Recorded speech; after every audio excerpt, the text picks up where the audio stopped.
Hi lovelies, it's Jess and welcome back to my channel. Today I wanted to share with you some different tips to help you plan for 2021 and actually really get clear on the goals that you want to be setting yourself. So I don't really do New Year's resolutions, but I do like to spend the last couple of weeks at the end of the year and the first few weeks of a new year, just getting very clear on my core values, what I want going forward. And I don't just wait till the end of the year, I sort of do it every quarter or every 6 months, just reassessing and looking at each area of my life. So I'm gonna share with you some different prompts that are really, really powerful. They're gonna give you a lot of clarity. I've done these and I just feel like it's really helped me in figuring out where I want to direct my attention and what kind of goals I want to set myself that are really meaningful, that I'm more likely to achieve. Because if you're setting yourself goals simply because you feel like you should and they're not reflective of what you actually need in your life, you're not very likely to stick to them and achieve them. So I hope you find this video helpful. And it just came to me, a friend of mine sent me a little post on Instagram the other day. If you're not following me on Study with Jess, at Study with Jess, go follow me on Instagram and you can see some more inspirational content that I post there. But the slide actually said, before 2021, I need to see some terms and conditions. So let's just hope that this year is a lot more smooth sailing compared to 2020. Let's get some positive vibes going, and hopefully this video is just a really nice way for you to start off a new year and the first week of 2021. So let's get into it.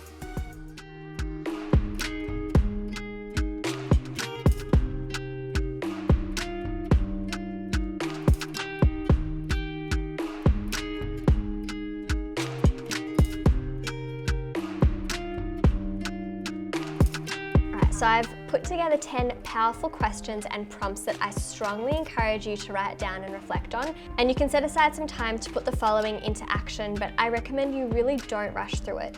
So I like to use the last few weeks of a year to really give myself the space to reflect and regroup, just rather than trying to push through and frantically set goals for a new year just for the sake of it. And it's really interesting, but Bill Gates sets aside a think week where he uses the time to be free from technology and his usual responsibilities and distractions. So I've really enjoyed carving out more time to just immerse myself in nature, spend time doing more of the things that re-energize me, like creative hobbies, and of course changing up my environment, and even just getting out for day trips to help bookend the year and refresh. So I really think that slowing down goes hand in hand with getting clear on how we want to go forward for the year ahead, what goals we're going to set ourselves, and what's really important for us and what needs adjusting. So do take some time out at the moment. Rather than hitting the ground running and going 100 miles an hour, just pace yourself and know that you can write down these questions and answer them over a nice afternoon, or you might even want to set aside more time than that. And personally, I've given myself lots of time. I've even been meeting with my coach, my psychologist, just getting really clear on what didn't work for me in 2020, what needs to be changed up, and how can I do that more confidently moving forward. So I'm also taking my time, which is not something that I typically do. I'm certainly a more impatient person, but I really understand the importance of just pacing yourself because you want to get the most out of this exercise. All right, so rather than getting straight into goal setting mode, I invite you to first really reflect and make sure that when it is time to set yourself goals, that they're really meaningful and you know that there is a strong why behind them. So this exercise is here to help you see the big picture, the big changes you've made, how much you've grown, all that you've achieved or gotten through, and move forward into 2021 with greater awareness. And you can head to my website, studywithjess.com, and view my most recent blog post, because I'll have all of the questions there as well. But if you want to write them out here, then I definitely encourage you to do that too. So the first question is, what are 3 things you've learned about yourself this year? Personally, I have learned so many things about myself, but it's definitely become clear that I have had a habit of feeling like I needed to prove myself to meet others' expectations, that at times I too struggle with not feeling enough. And I'm certainly one to put a lot of pressure on myself. So all of these things are really important to be aware of, because once you're aware of this, you're able to make those positive changes. So think about 3 things that you've learned about yourself this year, and they can be positive, they can be more to do with challenges. I've certainly learned a lot of positive things about myself If I think about my resilience, the fact that I got through 2020 and I was really proactive, and I knew that I needed to make some different changes and that I was going to be okay, and I sought support every time that I felt like I was just having a little bit of a challenging time. So that's something I'm really proud of myself for. So it doesn't have to be negative, it can also be really positive. Question 2 is, what did you change your mind about this year? Now, when I think about all of the education around Black Lives Matters, gender equality, global warming, I know there is a lot that I opened my mind to in order to be more informed about very important issues. So think about what you changed your mind about this year, and maybe it wasn't as simple as you completely changed your mind as much as you opened your mind up to something, or you further educated yourself about something very important. Question 3 is, what was your biggest personal change from January to December of 2020? So thinking about the year that was. For me, there were a lot of personal changes, but one thing that comes to mind is just the amount or workload that I am now saying yes to, and realizing that perhaps in the past I would say yes to a lot more opportunities because I felt like I should, as opposed to that's what I wanted to do. So for that, I'm really proud of myself. The next question is, what brought you the most joy this year? And because of the extended lockdowns that I went through, the things that come to my mind would definitely be spending time with Adam and Winston and just getting outside, feeling the sunshine on, I'm going to say the top half of my face because we have to wear masks, but just feeling that sunshine on your body. I feel like we took so many little things for granted and now we really appreciate them. So I feel like there's a long list of answers for that question. The next question ties into this one really nicely. It's, who or what are you most grateful for this year? So while there are a lot of things that bring me joy that I now appreciate more and I'm more mindful of, and I certainly want to make more time for in my day, whether it's going to the beach and going to parks and going for walks, because nature was a big thing to make me happy and bring me joy.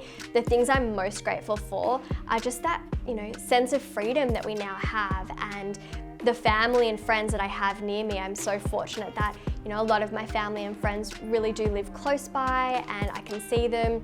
So I'm very grateful for all of the personal relationships that I have, and let's just say human connection in general. This next question is one that I really want you to take your time on. It's, what did you accomplish this year? And create an achievement list. So reflect on everything that you've done, because this is a great way to celebrate all of your efforts and learn to give yourself the time you deserve to recharge from a really big year. So I was actually speaking with my psychologist the other month, and she was the one that inspired me to create an achievement list, because as I've mentioned, I tend to work at a very quick pace and it's almost like I'm always looking for the next thing to be doing. And when I actually wrote down everything I'd achieved this year, personal and work related, it allowed me to take that step back and really be a lot more compassionate to myself and realize that I had done more than enough, that while it didn't feel like a lot was happening this year, when you take time to write it down, you realize just how much you've accomplished or achieved or learned and worked through or lived through. So it's a really beautiful exercise to reflect on the year that was. And you might notice that you've achieved a ton of things, and that might inform your decision to do a little bit less this year. Or you might have found that this year was much more about your personal life and just getting through a really difficult time. So again, that might inform you to set some different kind of goals for the year ahead. Maybe you want to be a little bit more work or study focused. Again, it's really going to depend on what your year ended up looking like for you. But take some time and just write down that achievement list, because you'll be surprised by the level of pride that you can feel for yourself when you just take that step back. The next question is, where did you direct most of your energy? Was your attention consistent with your core values and top priorities in your life? This was a big one for me. It was particularly challenging because of all of the restrictions and lockdowns that I went through, but if I looked at each area of my life, and go and watch my video about creating your own balance wheel, I think it was filmed about 6 weeks ago, but I'll leave it as a clickable card up above. It's how to achieve more work-life balance and strike that healthier balance in your personal life and balance work and study and all the other responsibilities that go along with living. But I realized that a lot of my attention and energy was directed in one specific area of work. And that was a great coping mechanism for me, but it did result in 2 periods of getting burnt out, once in May and once in October again. And I realized that I needed to be giving my soul more of what it was craving. I needed to listen more to my heart than my head. So in being aware of where we've directed most of our attention and energy, and then actually looking at our core values, and for me it's around nurturing, relationships, nature, purpose, creativity, it wasn't really consistent. It wasn't consistent at all. So that's definitely going to inform a lot of the goals that I set myself for 2021. I would like my goals to be much more personal rather than work focused, because I think in 2020, majority of my goals, and they kind of had to be, were work focused. And then adding on from that previous question, it's what would you like to do more of going forward and why? So again, for me, it's about spending more time just being, being creative, being with nature, spending time with my family and friends. And why is because I think that for a long time, the majority of my energy was focused around work, and that's really not going to help me live a very fulfilled and happy life. It is a part of what I do. It's a part of what makes up my wonderful life, but it really shouldn't be all consuming like it was last year. So think about what you want to be doing more of, but also be really clear on the why behind that. The second last question is, what do you want to do less of in the coming months and why? Again, addressing the other side of the coin. So not just saying I really want to spend more time in nature because it makes me happy and it re-energizes me, and I, feel this beautiful connection to nature and animals, and it just brings me a lot of joy. But then saying I also want to be saying no to a lot of the tasks that I was picking up last year, and I'd be very clear on what they are. But then the why behind that is because they were draining my energy. And then when I was spending time with my loved ones, I wasn't really as present as I would like to have been. So in addressing the why, you're being more intentional and also increasing the likelihood of being successful with what you choose to do going forward. And the last question, this is such an important one, and if you're going to skip any of these 10 questions, this one cannot be it. It's actually inspired by something that my coach or my mentor says to me often, and it's, how can I be of support to you? So it's identifying who in your life can be of support to you and help you in building a life that best serves you. And that can be your coach, a mentor, family, psychologist, friends, a family friend, a role model, anyone, but actually getting clear and having a list of people that you can check in with regularly to hold you accountable and keep you on track. So comment down below, what is something that you learned in 2020 that you're taking with you into 2021 that's really informing the way that you want to go about living your life for the next 12 months? I'd love to read your comments, let me know down below. And of course, I'll leave a link to all of my resources as well, but you can check them out on my website, studywithjess.com.